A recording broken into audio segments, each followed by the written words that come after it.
ನಮಸ್ಕಾರ ಸ್ನೇಹಿತರೆ, ಸಿಂಪಲ್ ಆಗಿ ಒಂದು ಅಡುಗೆಗೆ ಸ್ವಾಗತ. ಇವತ್ತು ಮದ್ದೂರು ವಡೆ ಮಾಡ್ತಾ ಇದ್ದೀನಿ.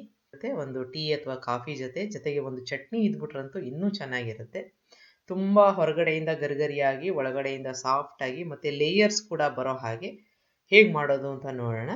ಇಲ್ಲಿ ಮೊದಲನೇದಾಗಿ ನಾನು ಒಂದು ಕಲಿಸ್ಕೊಳ್ಳೋಕ್ಕೆ ಒಂದು ಪಾತ್ರೆ ಇಟ್ಕೊಂಡಿದ್ದೀನಿ. ಅದಕ್ಕೆ ಒಂದು ಈರುಳ್ಳಿ, ಒಂದು ಹಸಿಮೆಣಸಿನಕಾಯಿ ಸಣ್ಣದಾಗಿ ಹೆಚ್ಚಿರುವಂಥದ್ದು, ಒಂದು 8-10 ಕರಿಬೇವಿನ ಎಲೆ ಚೂರು ಮಾಡಿರುವಂಥದ್ದು, 1 ಇಂಚಿನಷ್ಟು ಶುಂಠಿ ಸಣ್ಣದಾಗಿ ಕಟ್ ಮಾಡ್ಕೊಂಡಿರುವಂಥದ್ದನ್ನು ಹಾಕ್ಕೊಂಡು ಈ ರೀತಿಯಾಗಿ ಕೈಯಿಂದ ಚೆನ್ನಾಗಿ ಒಂಥರ ಉಜ್ಜಿ ಅದನ್ನು ಒಂದು 2-3 ನಿಮಿಷ ಈ ರೀತಿ ಮಾಡ್ಕೋತಾ ಇದ್ದೀನಿ, ಕಲಿಸ್ಕೋತಾ ಇದ್ದೀನಿ.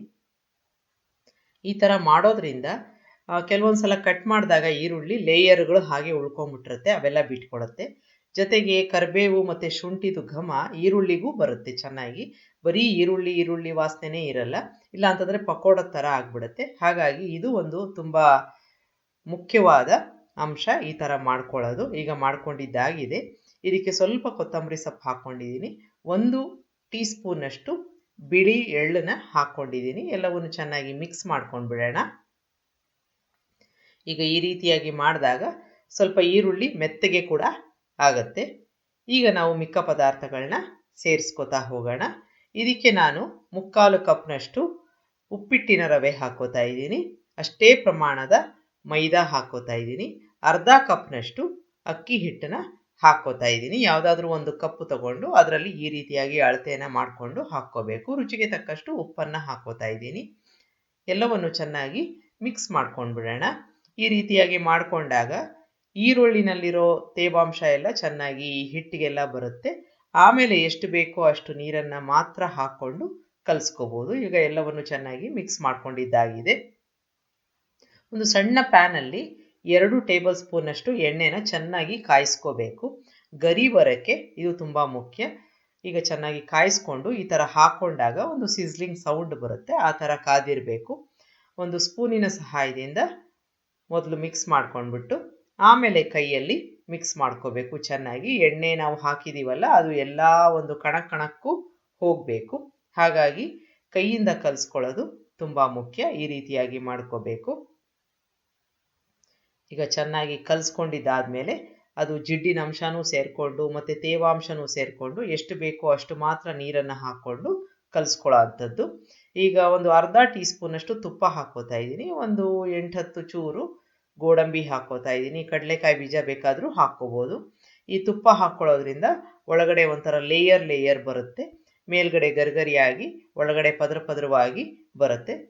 ಈಗ ತುಪ್ಪನೂ ಹಾಕ್ಸ್ಕೊಂಡು ಚೆನ್ನಾಗಿ ಕಲಿಸ್ಕೊಂಡಿದ್ದೀನಿ.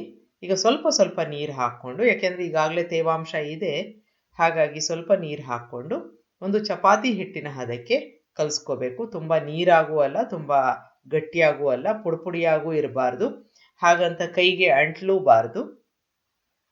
ಆ ಥರ ಕಲಿಸ್ಕೋತಾ ಇದ್ದೀನಿ. ಹೀಗೆ ಮಾಡಿದಾಗ ನಿಮಗೆ ಗೊತ್ತಾಗುತ್ತೆ ಹದ. ಈಗ ಒಟ್ಟಾರೆಯಾಗಿ ಬರುತ್ತೆ ಹಿಟ್ಟು, ಕೈಗೆ ಅಂಟಬಾರ್ದು. ಆ ಒಂದು ಸ್ಟೇಜಲ್ಲಿ ಇದ್ದಾಗ ಕಲಿಸ್ಕೊಂಡು ನಿಮಗೆ ಯಾವ ಸೈಜಿನ ವಡೆ ಬೇಕೋ ಅಷ್ಟು ಹಿಟ್ಟನ್ನು ಈ ರೀತಿಯಾಗಿ ಡಿವೈಡ್ ಮಾಡಿಕೊಂಡು ನೀವು ಇಟ್ಕೋಬೋದು. ನಾನು ಒಂದು ಮೀಡಿಯಮ್ ಸೈಜಿಂದು ವಡೆಗಳನ್ನ ಮಾಡ್ತಾ ಇದ್ದೀನಿ, ಹಾಗಾಗಿ ಇಷ್ಟು ಮಾತ್ರ ತಗೊಂಡಿದ್ದೀನಿ. ಒಂದು ಬಾಳೆ ಎಲೆನೋ ಅಥವಾ ಒಂದು ಪ್ಲಾಸ್ಟಿಕ್ ಶೀಟೋ ಇಲ್ಲ ಈ ಥರ ಬೇಕಿಂಗ್ ಪೇಪರ್ ಯಾವುದಾದ್ರೂ ತಗೊಂಡು ಅದ್ರ ಮೇಲೆ ಈ ರೀತಿಯಾಗಿ ಒಂದು ಡಿವೈಡ್ ಮಾಡ್ಕೊಂಡಿದ್ವಲ್ಲ ನಾವು ಹಿಟ್ಟನ್ನ, ಅದನ್ನು ಈ ರೀತಿಯಾಗಿ ತಟ್ಕೋಬೇಕು. ತುಂಬ ತೆಳ್ಳಗೆ ತಟ್ಟಕ್ಕೆ ಹೋಗಬಾರ್ದು, ಯಾಕೆ ಅಂತಂದರೆ ಅದು ಎಣ್ಣೆಯಲ್ಲಿ ಹಾಕಿದಾಗ ಒಂಥರ ಶೇಪು ಬಟ್ಲು ಥರ ಬಂದ್ಬಿಡುತ್ತೆ. ಸ್ವಲ್ಪ ದಪ್ಪವಾಗಿ ಇದನ್ನು ತಟ್ಕೊಂಡು ಇಷ್ಟು ಮಾತ್ರ ಎಣ್ಣೆ ಕಾದಿರಬೇಕು. ನೋಡಿ, ಸಣ್ಣದಾಗಿ ಗುಳ್ಳೆ ಬರ್ತಾ ಇದೆ. ಇಲ್ಲಾಂದರೆ ತುಂಬ ಚೆನ್ನಾಗಿ ಕಾದ್ಬಿಟ್ಟಿದೆ ಅಂತ ಆದರೆ ಬೇಗ ಮೇಲ್ಪದರ ಕಲರ್ ಬಂದ್ಬಿಡುತ್ತೆ. ಜೊತೆಗೆ ಈರುಳ್ಳಿ ಹಾಕಿದ್ದೀವಲ್ಲ, ಅದು ಬೇಗ ಸೀದು ಹೋಗುತ್ತೆ. ಹಾಗಾಗಿ ಇಷ್ಟು ಕಾದಿದ್ರೆ ಸಾಕು, ತಂತಾನೇ ಮೇಲಕ್ಕೆ ಬರಬೇಕು. ಆಗ ಒಳಗಡೆನೂ ಚೆನ್ನಾಗಿ ಬೇಯುತ್ತೆ, ಹೊರಗಡೆನೂ ಒಳ್ಳೆ ಕಲರ್ ಬರುತ್ತೆ.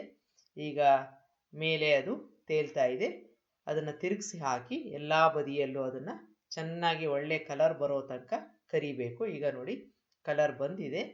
ಈಗ ಆಗಿದೆ ಅಂತ ಆದರೆ ತೆಕ್ಕೊಂಡು ಬಿಡೋಣ. ನೀವು ಒಂದು ಸಲಕ್ಕೆ 2-3 ಈ ರೀತಿಯಾಗಿ ಹಾಕ್ಕೊಂಡು ಕರಿಬೋದು. ಈಗ ನಾನು ಮತ್ತೊಂದು ಹಾಕ್ಕೋತಾ ಇದ್ದೀನಿ, ಅಂದರೆ ಒಂದು ಸಲಕ್ಕೆ 2 ಹಾಕ್ಕೊಂಡಿದ್ದೀನಿ. ಅದೇ ರೀತಿಯಾಗಿ ನಿಧಾನಕ್ಕೆ ಅದು ಎಣ್ಣೆಯಲ್ಲಿ ಬೇಯಬೇಕು. ಈಗ ಒಳ್ಳೆ ಕಲರ್ ಬಂದಿದೆ, ಎಲ್ಲ ಬದಿಯಲ್ಲೂ ಚೆನ್ನಾಗಿ ಬೆಂದಿದೆ ಅಂತ ಆದರೆ ಇದನ್ನು ತೆಕ್ಕೊಂಡು ಬಿಡ್ಬೋದು.